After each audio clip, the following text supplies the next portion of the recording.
Before time, before space, before light, gravity, or even the vacuum, there was absolutely nothing. Nothing to measure, nothing to count, no atoms, no sound, no before. And yet somehow, everything began. A point unimaginably dense, smaller than a grain of dust, but containing all the energy, matter, and space that would ever exist. A moment so radical, it didn't happen in time. It created time. If you think you understand what a beginning is, it's because you've never looked straight into the eyes of the birth of the universe. The question everyone asks, what existed before the Big Bang? The most brutal, and yet most elegant answer from modern physics is nothing. Literally nothing. But it's not the kind of nothing you're imagining, like an empty, dark room. We're talking about a nothing, with no time, no space, no laws of physics. A state that can't even be described, because any description already requires space and time, and those didn't exist yet. And that's where the most bizarre concept of all comes in. The universe itself may have emerged from quantum vacuum, an unstable energy state, where unpredictable fluctuations happen purely by chance. According to some theories, these fluctuations could create tiny baby universes. Most would collapse instantly, but one of them didn't. One of them expanded, and that one is ours. We call this moment the Big Bang. But forget the image of an explosion. The Big Bang wasn't a bomb in space. It was the very creation of space itself. The temperature, infinite. The density, also infinite. The laws of physics, as we know them, they didn't exist yet. In the first trillionths of a second, everything was pure chaos. Particles appeared and vanished. Energy was matter. Matter was radiation. Everything was mixed together. It was a boiling sea of possibilities, and then something changed. As the universe began to expand, it also started to cool. And with that sudden cooling came the first fundamental structures. In a fraction of a second, the four fundamental forces of nature began to separate, as if the universe was laying down the rules before the game had even started. Gravity was the first to emerge, the force that would one day shape planets, stars, and entire galaxies. Then came the strong nuclear force, the one that holds atomic nuclei together, the true glue of matter. Next, the weak force took its place, responsible for radioactive decay, a key player in the life cycle of matter. And finally, electromagnetism, the force that allows light to exist, and much later, the technology you're using right now to watch this video. All of this happened in less than 1,000th of a second. It's like the universe downloaded the rules of physics at lightning speed. There were no atoms yet, no stars, no planets. But there was something far more powerful. The laws. Invisible, unbreakable laws that would make everything else possible. And as the universe kept expanding, its density dropped, and energy began to reorganize itself. The stage was set for the birth of the very first particles, the kind of matter we know. The building blocks of everything that exists, including you. This was the invisible foundation of the universe, not just of how it is, but why it is. And we're still far from understanding it all. With light finally free to travel through space, a new chapter began. But that light didn't shine on stars, because there were none yet. It simply moved through a vast, silent ocean of hydrogen and helium. A cold, dark universe, now slightly transparent. For the first time, the cosmos had depth, but it wasn't perfectly smooth. Tiny variations in the density of that primordial gas existed, barely noticeable, but on cosmic scales, they meant everything. Because those slightly denser regions became the playground of gravity, pulling, gathering, compressing. Very slowly, over millions of years, those regions began to heat up, becoming denser and denser. Gravity was sculpting invisible seeds, the cores of future cosmic giants, until one day, somewhere deep in space, something changed. Temperatures at the heart of one of those clouds reached the point where atoms began fusing, nuclei slamming, together under immense pressure. And just like that, the first star in the universe was born, alone. No planets, no galaxies, A solitary beacon ignited in the vast darkness, and like every star that came after, it was a forge, a nuclear engine. It took hydrogen and fused it into helium, releasing absurd amounts of energy in the process. Light returned to the universe, but this time, it had a source. More stars followed, some nearby, some so distant they'd never meet. But gravity, quiet and relentless, drew them closer. Piece by piece, it built something bigger. Stars began to orbit each other, to form clusters, families, early systems. And from those groupings, the first galaxies emerged. Not the majestic spirals we know today. No, these were chaotic, irregular, wild, violent nurseries of young, aggressive stars. But they were the first real structures in the cosmos. For the first time, matter began to organize on a massive scale. From chaotic clouds came form. From form came systems. And from systems came the cosmos we know. All of it. From tiny imperfections. Subtle ripples that might have seemed like noise. But in the end, they made everything. The young universe was a battlefield. The first galaxies weren't born in silence. They collided, devoured each other, merged. And in those collisions, new shapes emerged. Chaos was the architect. Each galactic impact redistributed matter, triggered bursts of star formation, and increased the size of these cosmic systems. That's how galaxies grew. Not alone, but at each other's expense.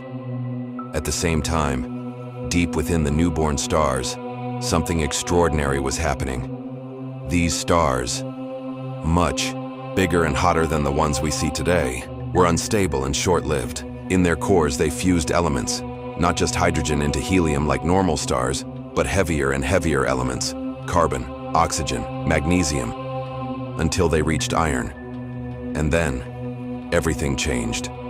Iron is like a wall. You can't keep fusing it without spending more energy than you get back. And when a star hits that wall, it dies. But its death is spectacular, a titanic explosion, a supernova. In a fraction of a second, the star collapses and then detonates with unimaginable force. And in that moment, the universe gets richer.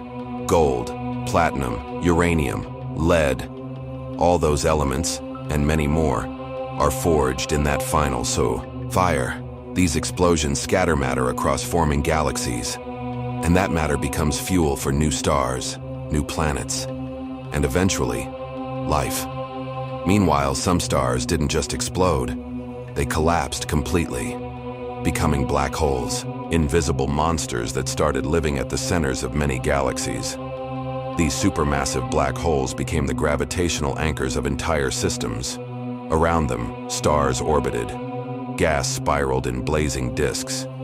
And when too much matter fell in at once, beams of radiation shot out into the cosmos, quasars, cosmic lighthouses visible from billions of light years away.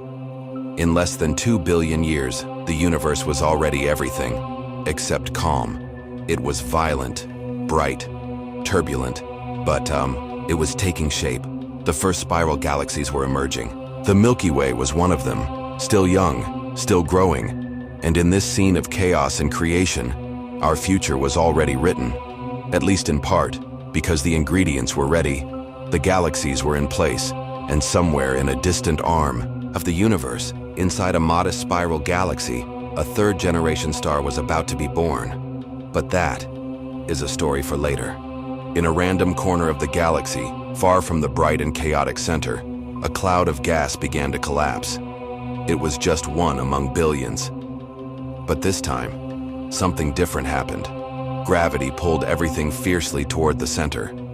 Temperature rose, pressure increased, and there, in the heart of that cloud, a star was born.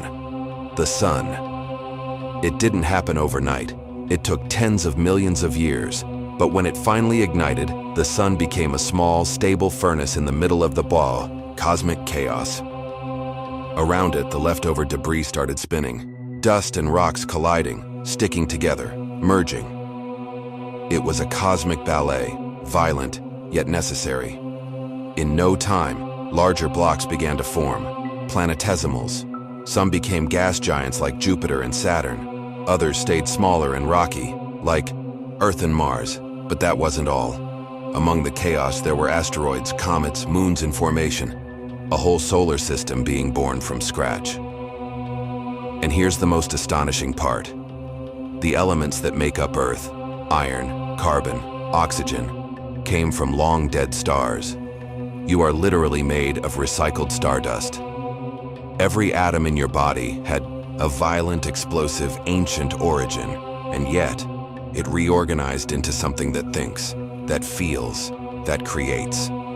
This wasn't an isolated miracle. It may have happened billions of times, but in our case, it gave rise to a world with oceans, atmosphere, magnetic fields, a planet capable of protecting life, and eventually telling its own story. The sun, stable for billions of years, became the perfect fireplace to sustain existence. And in the middle of all that, on a tiny blue dot orbiting this star, the next phase was about to begin. Life. Earth had formed. It was hot, unstable, surrounded by volcanoes and meteors. A planet still under construction, but also a planet with the right ingredients. Liquid water flowed across its unstable surfaces. Simple molecules like carbon, hydrogen, and nitrogen were everywhere, and there was energy, lots of it, lightning, solar radiation, heat from the planet's core. It was a natural, giant, unpredictable laboratory, and somewhere, among billions of random chemical combinations, it happened. Molecules began to self-organize. Primitive nucleic acids, like early versions of RNA, formed structures capable of copying themselves. It wasn't life yet, but it was the beginning of information, of storage, of inheritance. For the first time, a chemical system could record and replicate its own existence, and that would change everything. Over time, these structures became more complex. They wrapped themselves in membranes, started interacting with their environment, absorbing, reacting, adapting. Earth had become alive, not overnight, but through a gradual process of billions of trials and errors. The first forms of life were simple, unicellular microorganisms. But even these tiny beings carried the code of evolution. They learned to harness sunlight, invented photosynthesis, began releasing oxygen as a byproduct, and unknowingly, they changed the planet's entire atmosphere. It was the first step toward complexity. Life, which had emerged in primitive oceans, started transforming the world it lived in. And in doing so, it prepared the stage for more elaborate forms of life. All of this before a single animal had ever existed. For billions of years, life on Earth remained simple. Single-celled microorganisms dominated the primordial oceans. But nature is impatient, and gradually, molecules began to reorganize. The first multicellular cells started to emerge, and with them, an invisible revolution, one that would shape the future of life on the planet. These cells began to specialize. Some became more efficient at performing photosynthesis. Others, predators, started consuming other life forms. It was a competition, and that competition became the engine of evolution. Natural selection stepped in. With it, new adaptations appeared. New forms of life, more complex forms. Each step toward complexity was both a risk and an opportunity. Earth, with its transforming seas and atmospheres, began to harbor more sophisticated beings. First, microscopic animals, followed by creatures visible to the naked eye, like the first invertebrates. These animals began to dominate the oceans, hunt, feed on algae, and even defend themselves from predators. And as simple as they seemed, these first beings were developing skills that would give rise to an immense diversity of life. It was also during this period that the first cells started to evolve into more complex forms of reproduction. Mitosis, cell division that would allow life to spread exponentially. And from these first more complex forms of life, Earth would begin to give rise to something new, true biological diversity. As the ages passed, life began to take its first steps out of the oceans. Plants were the pioneers, turning barren landscapes into living soil. Then came the animals, first insects, then amphibians, reptiles, and eventually, warm-blooded creatures. Earth, once a silent planet, gained sound, movement, and complexity. But while life was flourishing on solid ground, space was still watching, and it would not be kind. The universe didn't end its story with the rise of life. On the contrary, it was just beginning to interfere. Billions of years have passed since the Big Bang, and the universe continues to expand. Galaxies are moving away from each other, and new stars and solar systems keep forming. The cosmos, though far more organized than in the early moments after, the Big Bang remains a place of mystery, with vast areas of unexplored space and discoveries yet to be made. If you want to keep exploring the mysteries of the universe, don't forget to like, subscribe, and hit the bell so you never miss an incredible journey through space.